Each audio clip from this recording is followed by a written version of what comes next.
Bellingham a fait une top saison avec le Real Madrid. Quand il prend la Ligue des Champions, il n'y a pas de problème. Il sort d'une saison un peu cataclysmique, mais c'est pas grave, il est en train de faire une bonne Coupe du Monde. En revanche, si on parle football pur, aujourd'hui, Il a utilisé le terme interdit. Il a prononcé les mots football pur. Moi, je suis pas là pour débattre de qui est le meilleur entre Bellingham et Pedri. C'est deux joueurs très mid à qui Joao Neves et Vitinha ne donnent pas l'heure.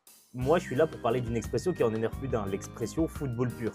L'expression football pur qui des fois peut s'agrémenter d'un petit intrinsèquement parlant. Et vu que c'est un terme un petit peu difficile à définir et que je suis pas très intelligent, j'ai demandé à un ami.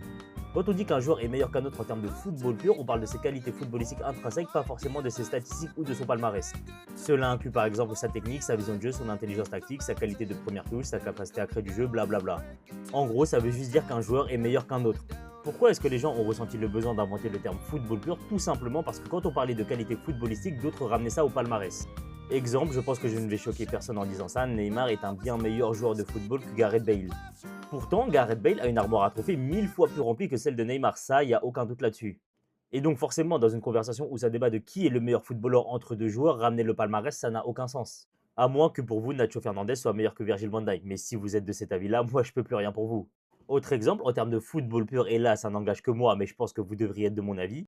En termes de football pur, c'est-à-dire toutes les qualités qui font que tu es un meilleur joueur qu'un autre, Neymar est un bien meilleur joueur que Cristiano Ronaldo.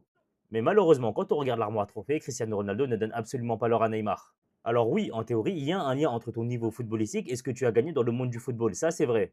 Mais par exemple, dans certains cas, comme celui de Neymar, le palmarès et le niveau sont totalement différents.